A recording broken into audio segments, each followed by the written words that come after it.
Hey, what's up, guys? Hey. Sorry about the ridiculous delay. I had a little bit of an emergency on the grill, so everything got pushed back. So I apologize for that. By the way, do you guys use Zoom a lot? No. Yeah. So I'm actually using. This is actually. Let me put it so that everybody's on. Okay. Most of you guys are calling in. A couple of you guys, I think, are. I can actually see you guys. Um, but I actually use Nova's account just because I'm an associate professor for the pediatric dental department. So this is an awesome resource for, especially when you're in a residency or even in dental school, for you guys to do study sessions, and you can actually be looking at each other, and you can actually record it too. So like right now, this is recording, and you can actually this Zoom is the free. You can have a free version where you get up to 40 minutes, or you can have up to 200 people and have unlimited time, and you can of course pay a monthly fee. It's one of the greatest things. I wish I had it when I was in dental school back in, when was I in dental school? 1999. It's crazy, man. That was a long time ago. So okay, so the let me first tell you guys who, for those of you guys that don't know who I am, I'll kind of just give like a really quick little intro of who I am. So obviously my name's Jason McLaughlin. I'm originally from Chicago. I went to dental school at Nova. I graduated in 2003, and I had the health profession scholarship. I don't know if any of you guys are military, but I had the health profession scholarship program. So they paid for my dental school completely. Now back then, dental school was only the tuition, and I don't know, tuition back then at Nova was $25,000. So how much is it now? 65. Just for tuition? Yeah. Holy hell! Oh my gosh! Sorry for saying hell, but my gosh, yeah, that's nuts. I mean, that's yeah. So I would say dentists definitely need to be prepared to diversify themselves when they get out, because that's a lot of money. So even when you guys are out, you guys owe about 350, 400,000 then? Yeah. Yeah. Okay. Wow. But I mean, it's one of those things that if you're smart, then if you're smart and you're not like everybody else, then you're going to be just fine. The dangerous thing is, I think that there's been, and I'll get into this, I think there's been a transition from the way the dentistry used to be with insurance and the where it's going to be tomorrow. And you want to make sure that you get the advice from somebody that actually is really forward thinking in terms of your whole 20-year plan. Let me go ahead. Hold on. I'm going to mute everybody. Just hold on one second. Manage participants. Mute all. All right. So I'm just going to mute all while I just say my intro. And then what I'll do is I'm going to say real quickly, I could have named like 20 things to rock your interview, or how to actually maximize your chance of really getting a good match position. But I went with 5 because I think that these are going to be 5 important ones that not everybody might, not some of the obvious ones. So first I'll just give you a little bit of intro. Okay, continue. Okay, so I graduated dental school in 2003. They paid for my dental school. They paid for 3 out of the 4 years. So instead of owing, and that actually was not, I didn't have the foresight to do that. It was actually my dad. I signed up in 2000, and then of course 9/11 happened. So, I was a junior I was in my 3rd year dental school when the Twin Towers got hit.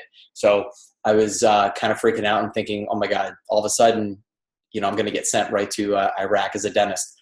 And it was actually an amazing experience. I was stationed at Fort Knox. I got 3 or 4 years of amazing surgical experience. My commander was a surgeon. It was a really good experience going into private practice. I went in private practice at a cosmetic place in Chicago for 2 years, and then I went into to specialize into pediatrics. But that being said, I tried my first 2 times applying. I did not match. And it was my third time. And this is coming from somebody where my grades were, I was at the top of the class. My board scores were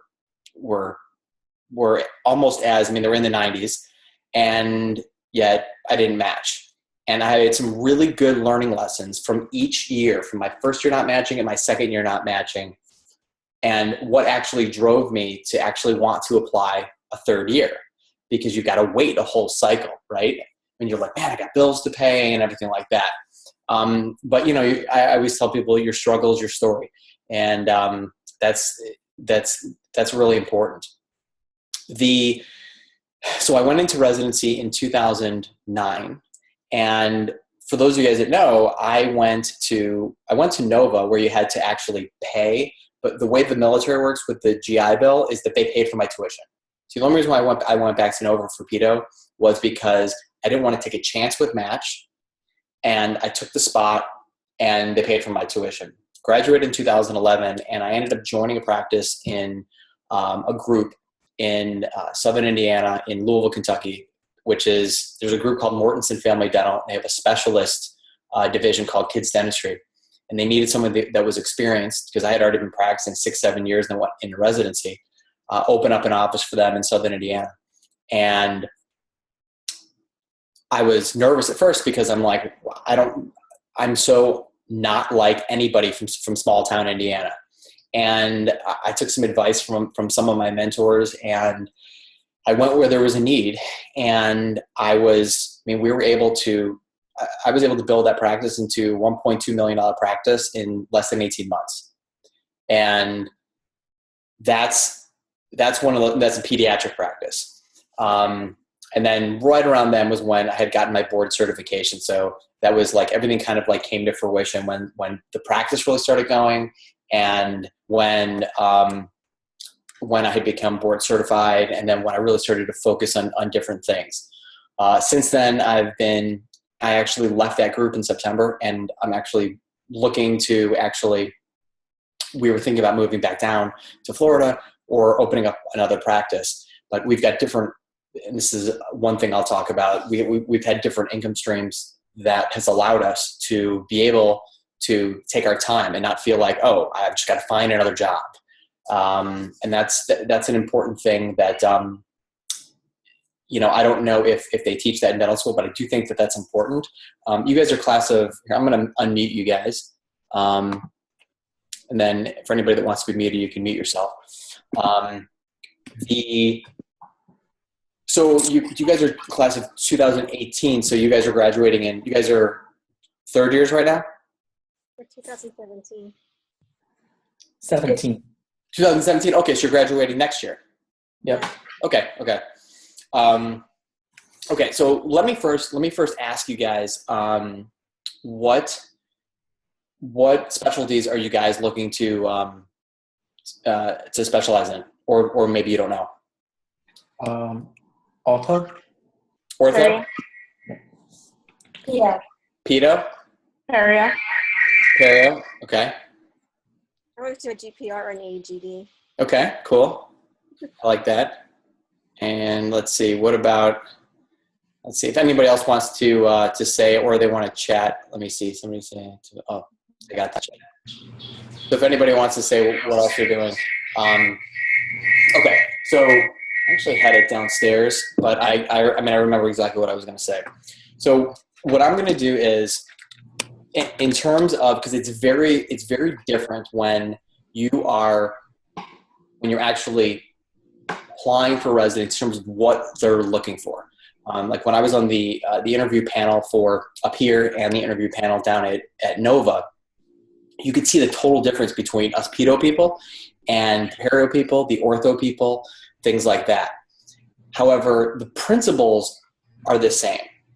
And so there's one thing that I'm not going to talk about, because this doesn't have to do with residency, but obviously, like you guys know, and you guys are third and fourth, you guys are fourth, going to be graduating next year, that if you think that you want to specialize, you know that you can't let your foot off the pedal from day one. It doesn't mean that you can't match, but there's an important, people ask why we select people that have shown the good grades.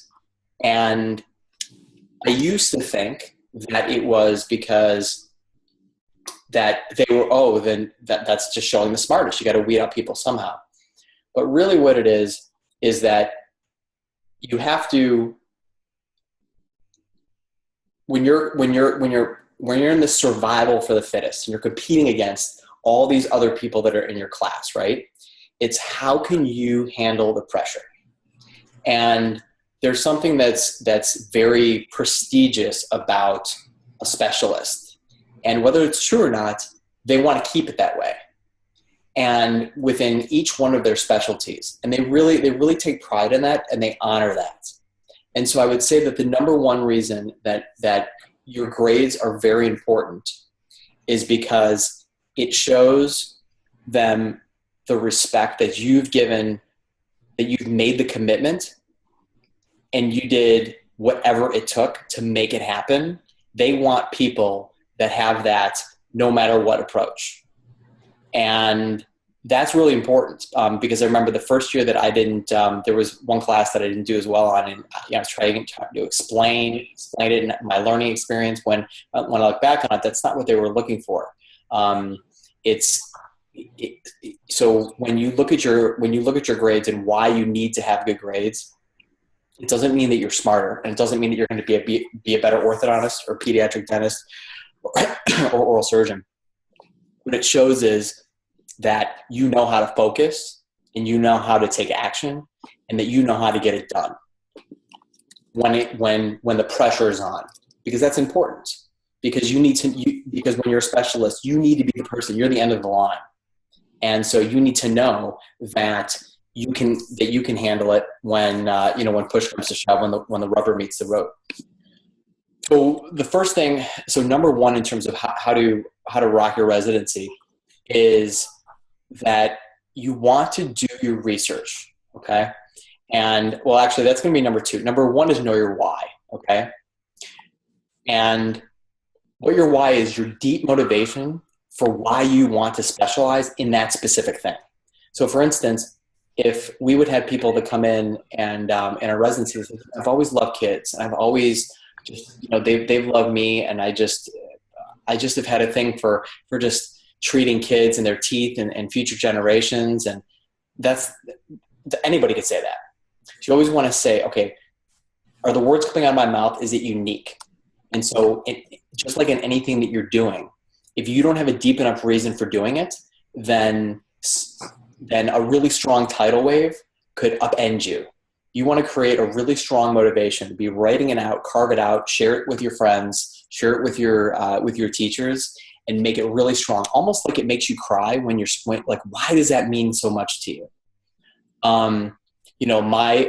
My reasons came from initially the first 2 years were just BS surface things. And then finally, like I had this awakening, and it was really emotional of why, I went into what are the faults of pediatric dentistry now.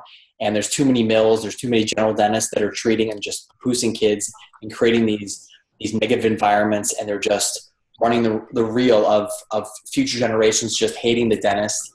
And if we can't get kids that actually love coming to see us, we're not going to be able to instill education in the whole family to help change their health and change their attitude. Like that was my reason. And it was this whole real deep thing. So number one is if you don't know your deep why, then you're not going to be able to, the words will come out of your mouth, but it's going to be a struggle for you. So that's number one, no matter what. Number two is going to be do your research. When we look at people that are interviewing for us, the ones that have done the research, they know about the residency. So they know how long it's been around. They know what the strengths are. They know what the weaknesses are.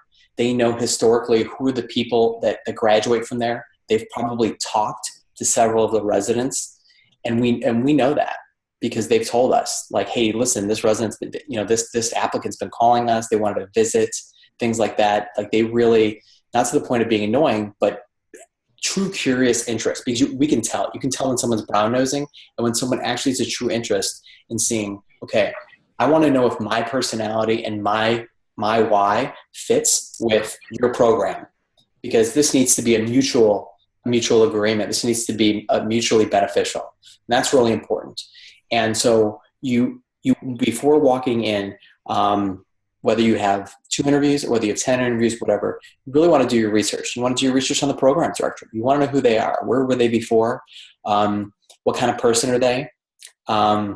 Introduce yourself. You know, pick up your phone and call them or send them an email.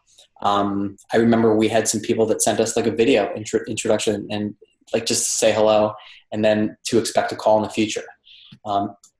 So whatever it is that you think that you would feel comfortable with, that would get you, not because you want to just get your face known, because I did that probably the first 2 years and people saw right through that. And that's because I was still searching for my why. So once you get that though, then it's going to be natural when you actually do your research and develop your trust and why exactly, you know, do you think this would be a good fit? Because to be honest with you, you may get 10 interviews, and when you do your research, if you see that 3 of those programs are not what's in line with your why, then you just saved yourself a plane ticket. Don't make that mistake of just getting wherever you can. Like that's another mistake. You know, I just don't agree with that because, you know, PETA programs are very, very different. You know, same with perio, ortho, oral surgery, whatever it is. Like it really has to fall in line with what you want to do. So that would be the second thing. The third thing is that you want to be early. That's another thing. Don't ever be late. When you're, especially for interviews, you want to be prepared. You want to look sharp. You want to, like, very small things. We would always say, like subtle perfume or cologne or things like that. Like, what does that do? What it does is, and of course, if this is in line with who you are, like whatever that means, you want to convey whoever it is that you are and that you're confident. And that really means a lot. So you want to obviously dress. You want to be early. You want to take a look at the other people that you're kind of interviewing with. And if you're normally an introvert and you're a quiet person, then I would recommend reading. There's a book called Quiet, which is a book of it's like how to maximize like your introverted potential. I would start to read up on that, like just to how to learn how to maximize who you are as, you know, as an introvert. And you want to just kind of, you know, you want to, if you're always a nervous person, you want to make sure that you maximize and prepare yourself to be comfortable. You want to look sharp. You don't want to dress too tight. You don't want to wear a suit that's you want to be comfortable. And that's really important. And we look for people that are too showy. I was ridiculously showy the first year. And it's funny because all those people that when I didn't match, they're all my colleagues now. And, you know, I now ask them, I'm like, what happened the first year? And they're like, Jason, you were a schmuck. I mean, because I was like, I thought my shit didn't stink. And you really have to, you really have to kind of just, like I said, look sharp, be prepared, but be confident. The fourth thing is though, is be humble. And that's really important. Be humble. And when you're in the interview and they're asking you questions or they're asking you about, you don't want to ramble. You want to be very honest. You know, being humble is, you're always looking for people that, like, when they were nervous, I wanted them to say, I apologize. I'm a little bit nervous here, but, you know, I've been preparing for this and, you know, I'm getting out of my shell. Or, you know, people that if they started to answer a question and then they kind of like got all flustered, like we got a kick out of the people that were just like, okay, I just totally messed this up. Can I do this again? I can do this again. Right. You know, it's like, you just want to make light of it. You want to smile. And smiling goes with, by the way, with the appearance.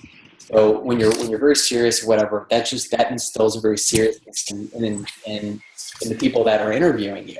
But an interview really doesn't have to be this big serious thing. And so if you're smile with confidence, that's like one of the strongest things that you could ever do. When we see that, it's a subconscious, you're drawn to that. And that's something that whether you like it or not, you just get drawn to people that smile a lot and they're emphatic and things like that. Now, again, you don't have to be this, like, you know, all like, you know, Italian and with my hands and everything like that, but you do want to smile. And someone asked me, how do I practice that?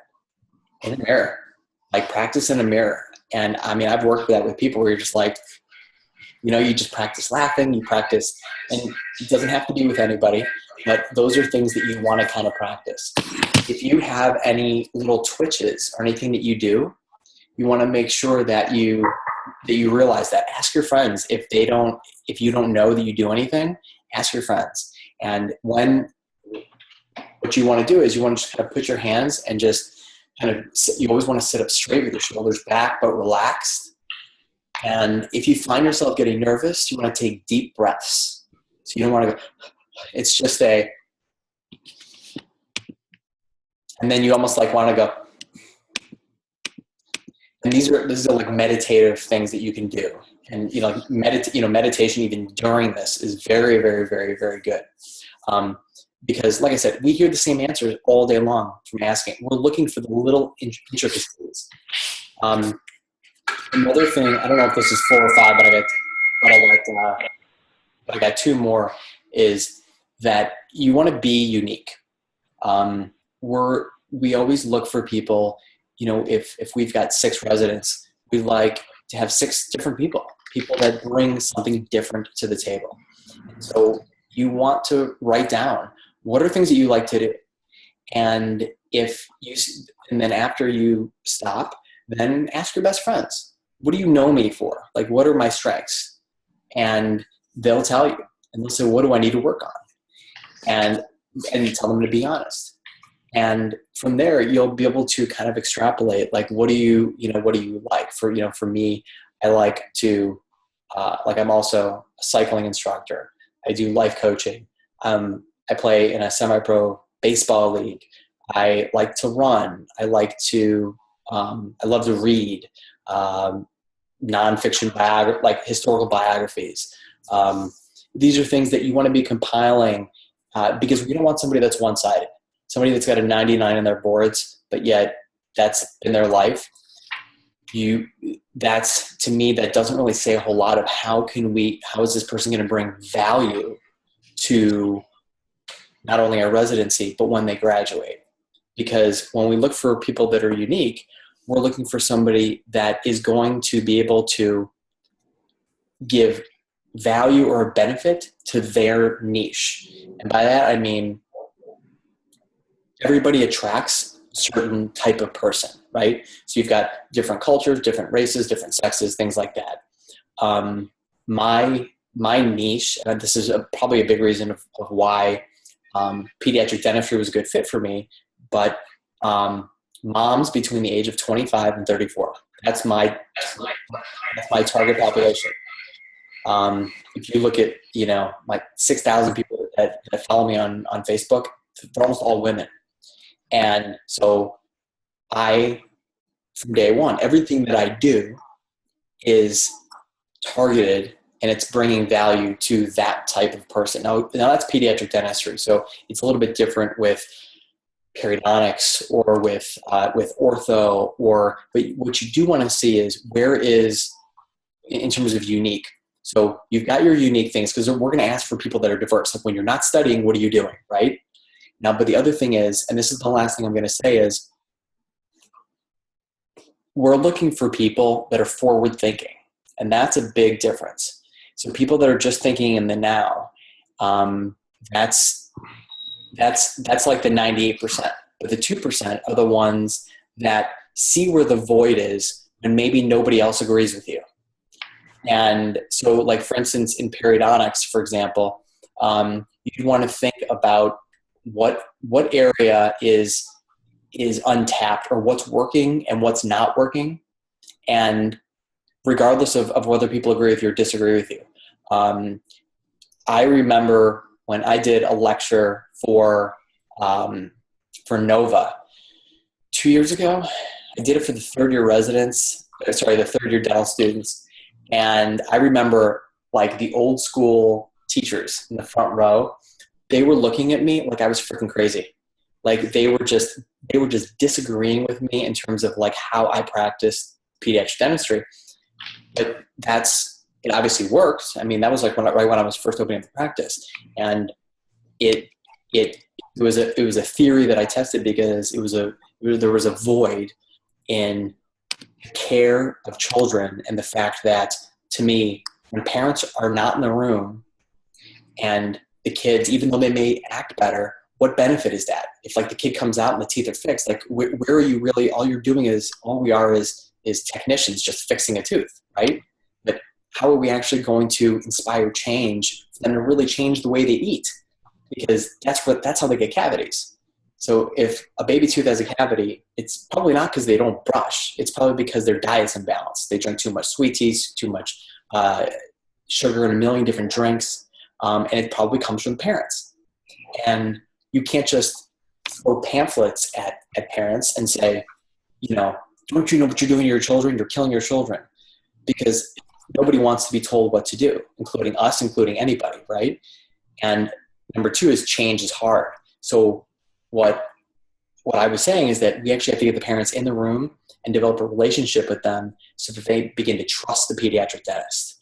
And they actually trust us. And when they trust us and they see that the care of their child it's actually a fun environment, it's exciting, we're not just about taking a handpiece and drilling and filling, then all of a sudden they're gonna not only listen when I talk about ways they can be healthier, but they're actually going to heed that advice because they respect us, just like the head of your church, the head of your religious organization. You respect them. And that's what we need to do, regardless of what specialty you're in. You don't just want to be the technician. You want to be somebody that really, really inspires them to be better people. Okay, so that was kind of 5 things. Let me kind of open it up for any questions that you guys have. If anybody has any.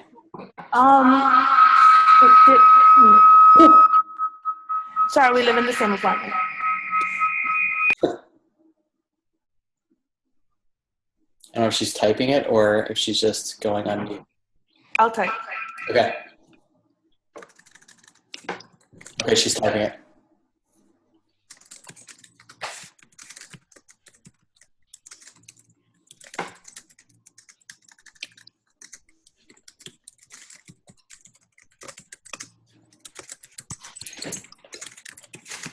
By the way, do you guys have the same thing now? Are the boards part 1 and part 2? Is there an actual letter? Is it, because I hear it's not grades anymore, right? Pass fail. Okay. I don't think she typed it. Oh, here we go. For those of us that have done externships, they're kind of like mini interviews if you're brought back to an interview. Okay.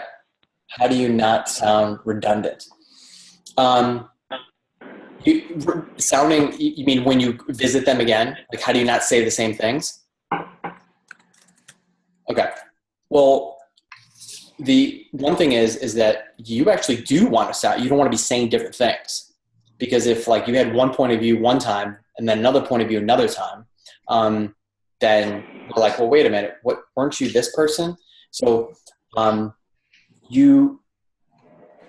you want to do is, at these, what these externships do is it allows you to be comfortable.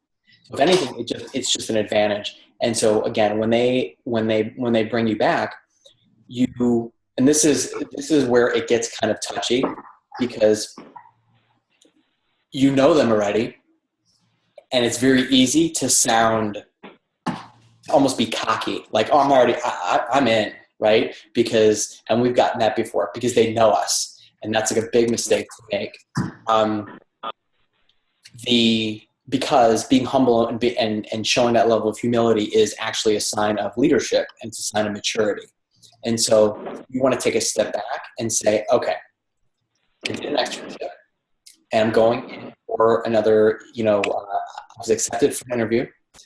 Number one is I would email them, tell them that thank you for the interview, and I'm looking forward to seeing everybody, just really quick. I always say, like, don't be wordy. And then when we're going to be asking questions, it's not going to be the same questions. But we're going to know that you've been there.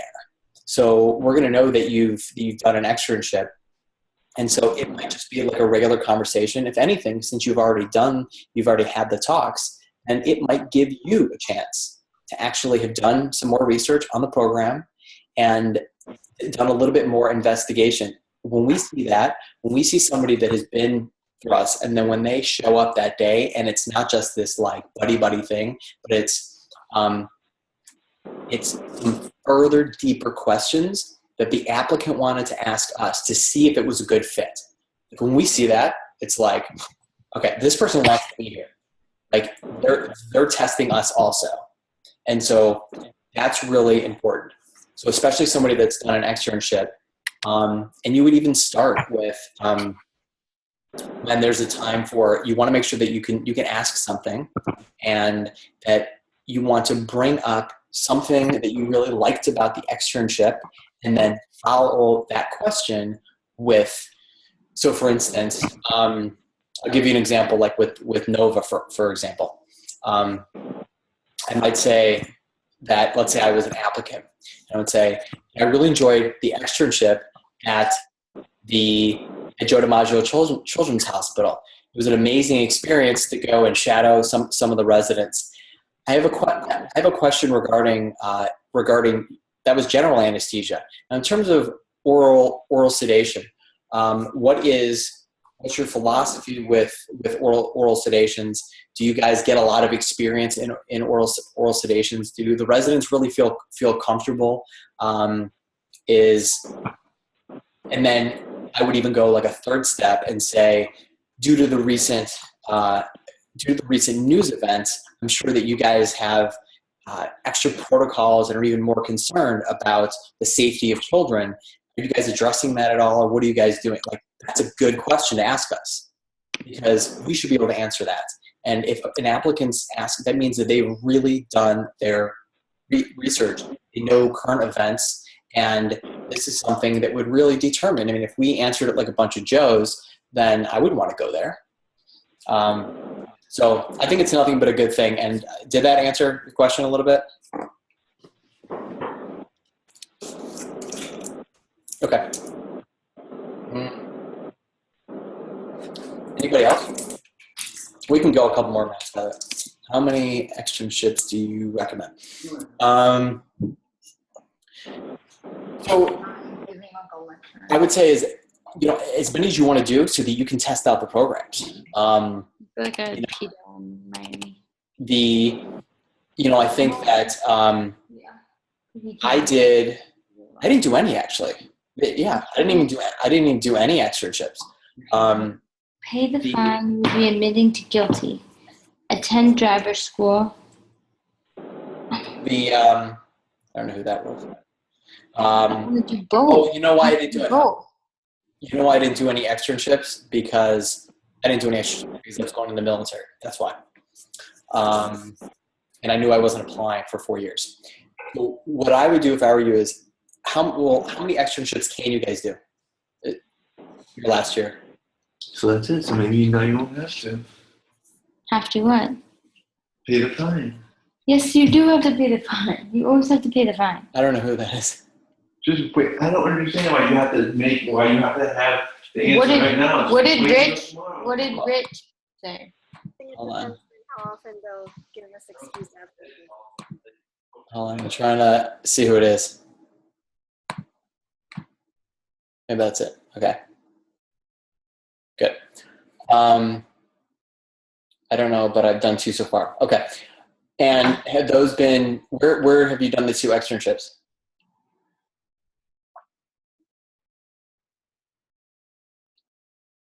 UF, Naples, and Miami Children's Hospital. Okay, good.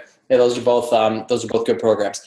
When you do the externship, what is it? Is it pretty much you're kind of totally uncomfortable, and then you just see some patients and shadowing? Okay. I wish that I could get a hold of every dental student before that they do an externship, because if you're just shadowing, it's, and this is what I did. When I used to shadow, I didn't really get a whole lot out of it, but if I would have known to actually ask residents questions. What do they like about it? What do they not like about it? What are the strengths? What are the weaknesses? How many patients do they see? Like with pedo, those are the big things. You want to ask about how much sedation that they're doing. You want to see how many patients that they're seeing. And that was a huge weakness of Nova, is that they didn't see enough patients. So, it was kind of a crapshoot. I would have never recommended Nova for somebody that was just graduating, because you just didn't see enough kids. The other question that I would say is, what are the demographics? I would ask sometimes I wouldn't ask the program director, but you can ask them basically, like, historically speaking, do they normally only take people that are from the state of Florida, or people that want to stay there?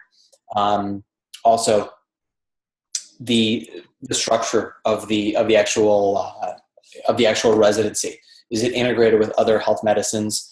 Is it, these are kind of questions, and you may not know, like, to me, in terms of pedo specifically, I think that the most important thing with pedo is that, and I don't think a lot of them are doing that, is you really want to incorporate the tomorrow thinking of how to treat kids. So you really want to be able to interact with the parents as well as the children. With pedo, it's interesting because I've always thought that for instance, I had been practicing general dentistry for 6 years before going into pedo. So my speed, I had been doing 12 unit veneer preps and things like that. So anything I do in pedo is like a joke in terms of how hard it is. It's because it's so much quicker with pedo. So it allowed me to not have to worry about how to prep crowns, how to prep stainless steel crowns and pulpotomies and this and that. And I could just focus on the psychology of the child. I could just focus on effective behavior management, things like that. If I had to pick a program, regardless if I was just graduating or if I had a lot of experience, I would pick a program that they were heavy behavior management, in terms of they didn't just throw you into the nitrous chamber as soon as possible. Now I use nitrous with almost every child. I put them back. I got the TVs on the ceilings, put nitrous up 60, 70%. Boom, they don't even realize they're getting numb. But my first 2 years, having to do everything without any conscious sedation, without any type of inhalation sedation, it forced you to actually know how to manage a child without strapping them down, you really had to learn at different ages what were the limits. And when did you lose a child? When do you stop? What do you do? What do you do when parents are in the room?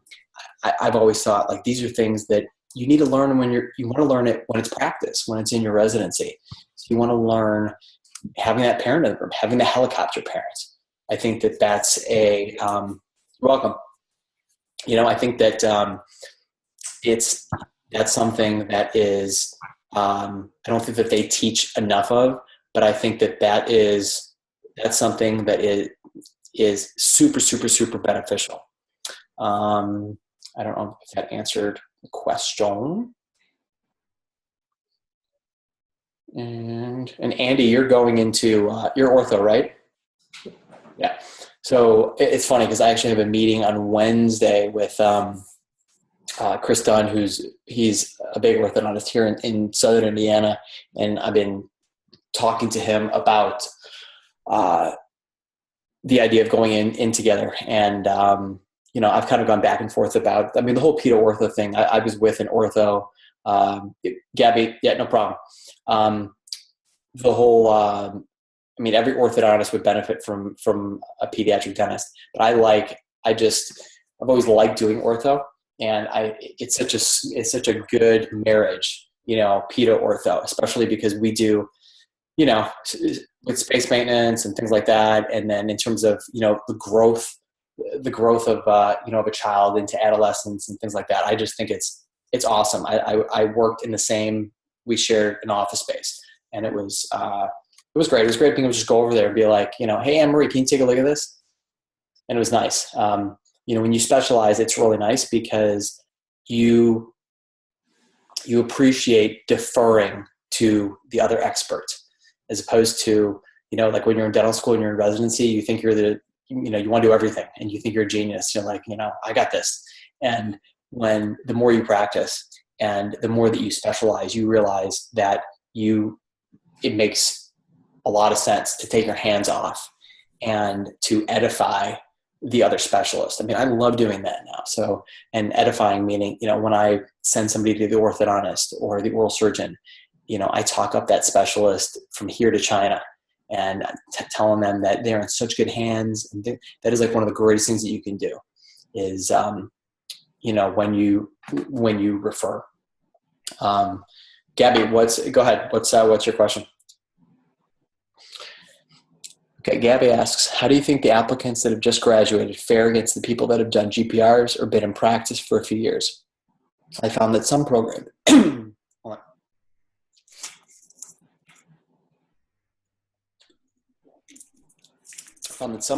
many actually, have quite a few residents that are more experienced, and some faculty in the postdoc clinics make reference to the difference in experience levels.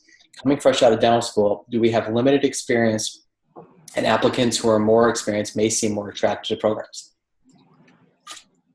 Well, actually, I just feel like their opinions seem to hold more weight or something, because they can talk about things that we can't talk about. We just haven't experienced it. We don't know. It's almost like we're saying things, but we haven't actually done any of this. Whereas they can just you Sure. Can hear me? Mm-hmm. Oh, yeah. Mm-hmm. Oh.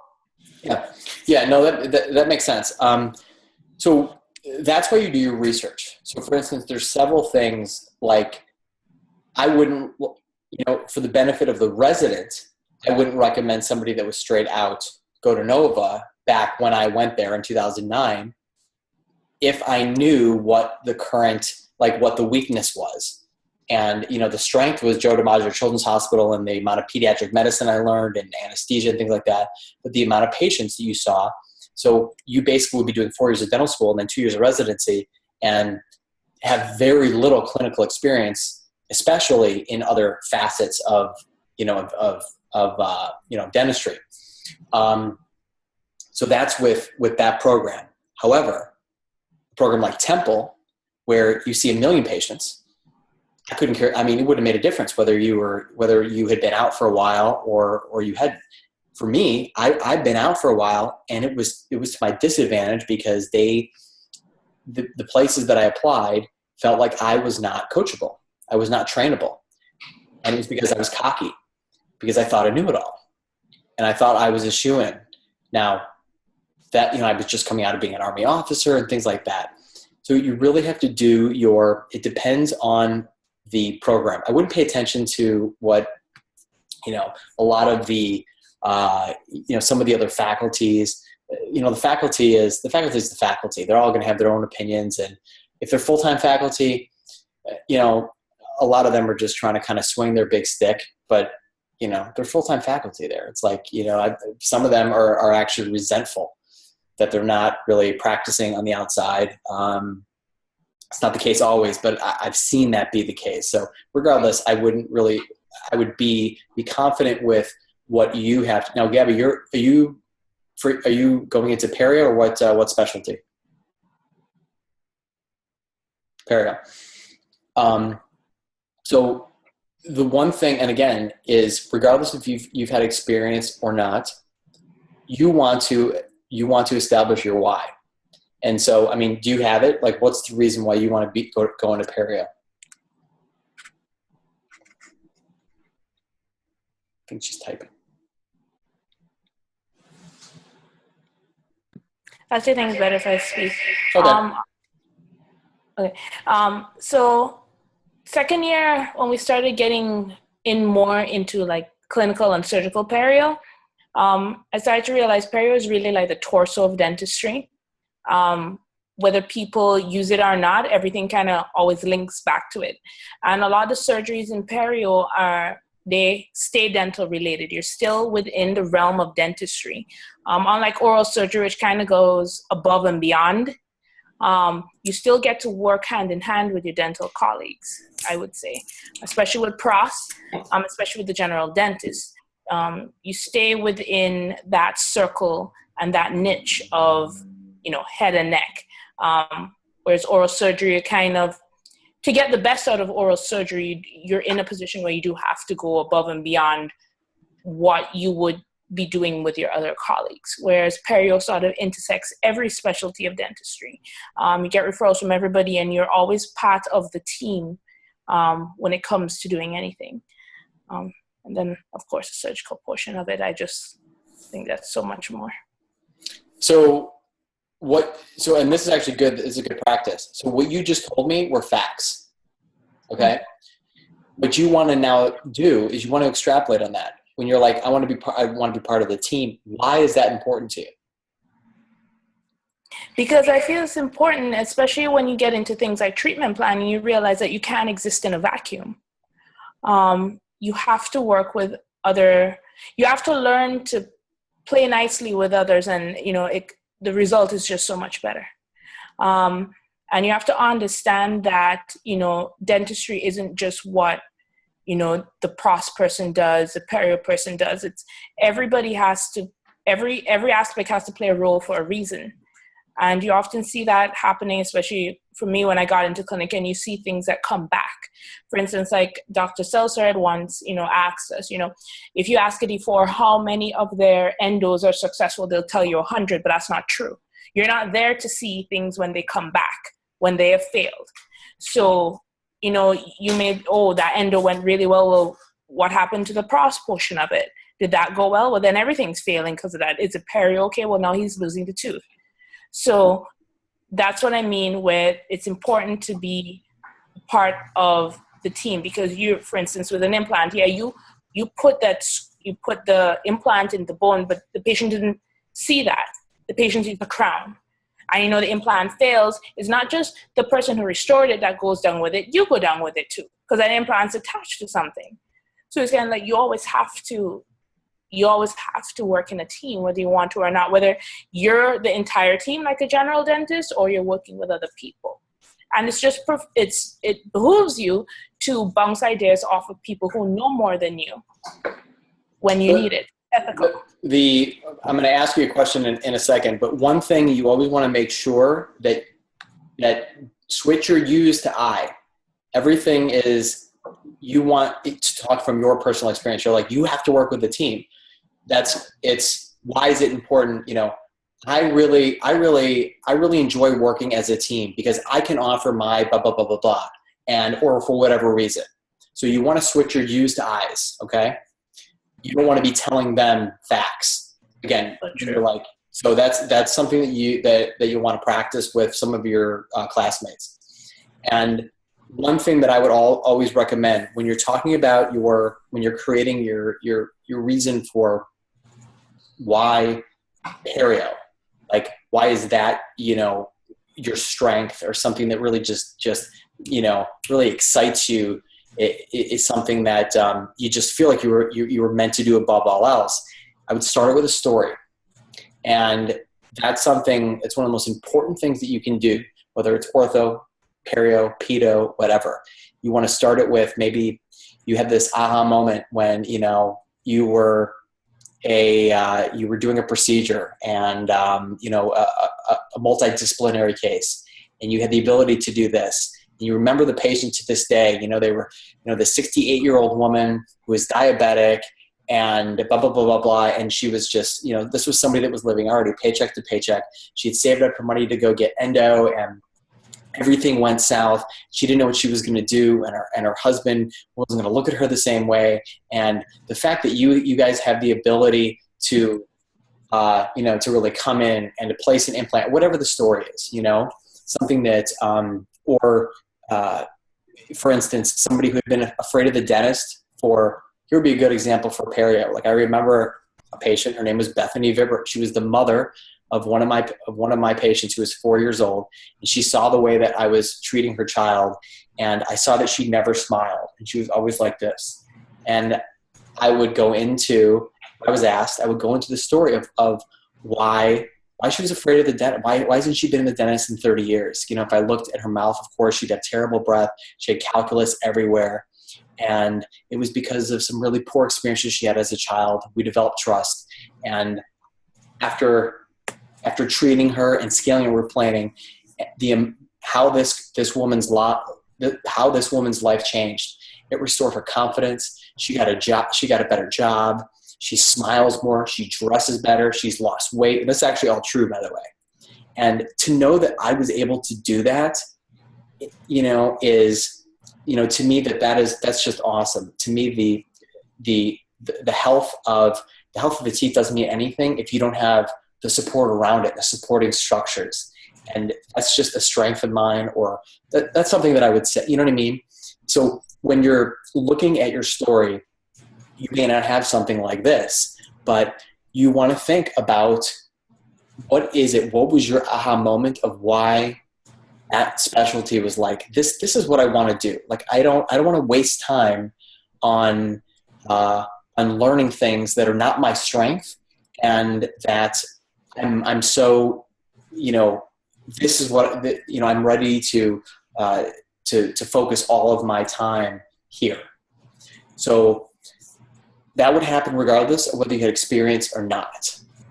So everything starts with, you know, with your motivation. And that's one thing that I've always said that they don't really teach in dental school. They don't teach, I don't think, enough of communication and storytelling and things like that, because that's like everything really in being a good dentist and being a good person altogether. But like being able to establish yourself in any community anywhere around the world, but to be a very attractive person. So, you know, I'd be happy in the future to go over with you some things. That's going to be something that you're going to want, because what you said were very good things and they make sense. Anybody can say that, right? And one thing I said was be unique. And so anybody can say that they like being that they like the team approach, and that they like what Perio does. Those are all facts still. And even important things are still facts. But your story is your story. And nobody else can duplicate that. Does that make any sense? Yeah, yes, it did. Okay. Thank you. And that might not be easy, by the way. I mean, for some people, they've never done that before, but it's something that takes a little bit of practice. But when you get that, you practice with each other.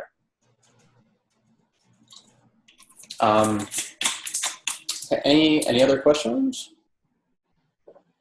I have a question. Yeah. What about for GPR or AGD? Because most people go into those programs knowing they want to learn implants or become, you know, like basically another year of maybe more learning about sedation, et cetera, et cetera.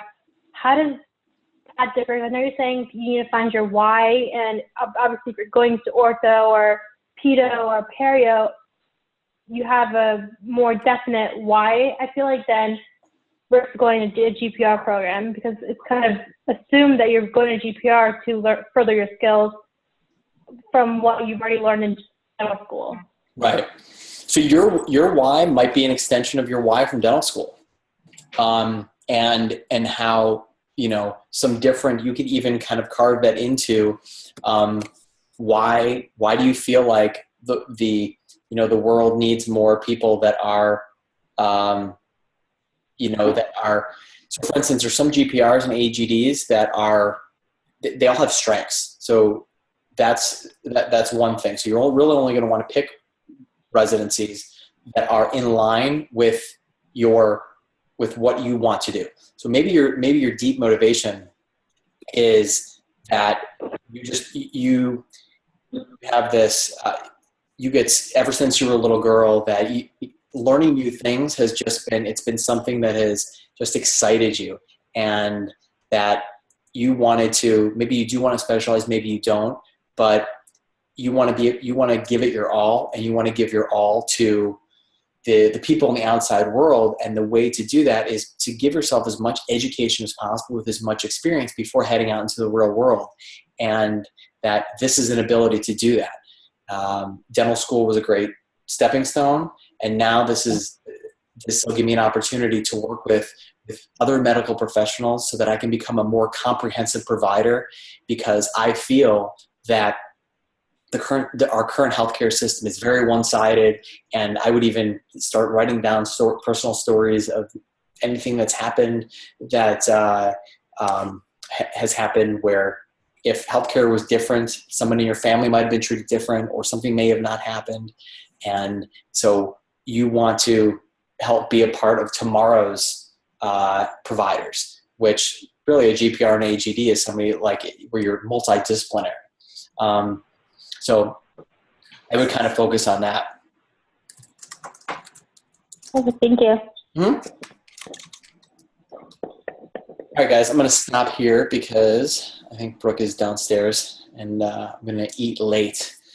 But feel free to send me any messages. I'd be happy to do another call for you guys, at any point in time later, work through with you guys, your whys, things like that. And I think that's it. So this will be recorded, so I'll actually put this on YouTube, and I can actually send it to you guys if you want. So, all right, guys, I will see. Thank you so much. My pleasure. Have a good night.